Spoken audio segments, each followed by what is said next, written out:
Peggy, can you tell us how this school children in Assam were energized to influence the community towards sustainable and organic farming? This is fantastic story. Please tell us again. Well, this is an initiative that was launched by an NGO based in Jorhat called Prakriti Save Nature. And Fertile Ground, our NGO based here on Vancouver Island, has been working with Prakriti for several years. And one of the projects that they had was they have been doing hands-on activities in the classroom with children. And one very successful project was that they collected the styrofoam fish boxes.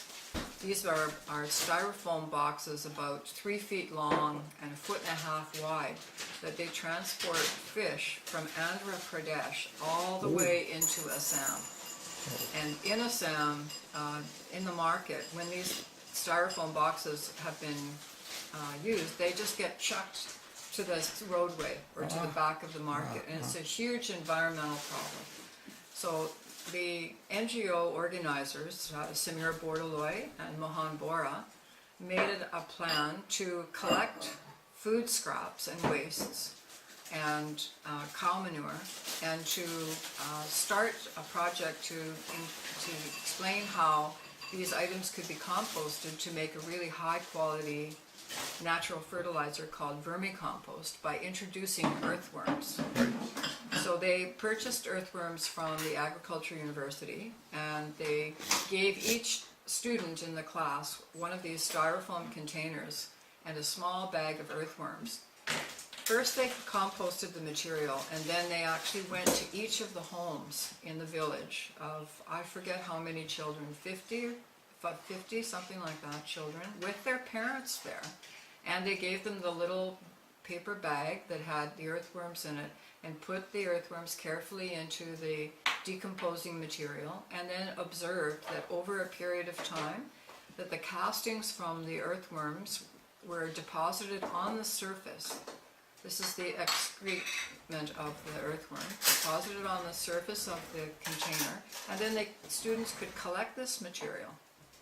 They actually sold the material to raise a little bit of money, but what's more exciting is that many of the families decided this would be a very good way to generate extra income for their families. So instead of a small 3-foot styrofoam box, some of the families built long, 8-foot long, 10-foot long bins and started collecting the gobar, the cow manure from their local cow, and adding hay and straw and rice straw, materials that were available locally for no cost. So another really wonderful way that the children were able to mobilize not just their families but the community of Jorhat was that at Diwali, it's common that they cut a banana plant about 6 feet, 8 feet high, and these are often put in front of the property during the festival time. And at the end of the festival, they're often discarded and just dropped into the ditch. So Samir and Mohan explained to the students that the banana stem, when it's composted, is a tremendous source of nitrogen and organic material for the soil.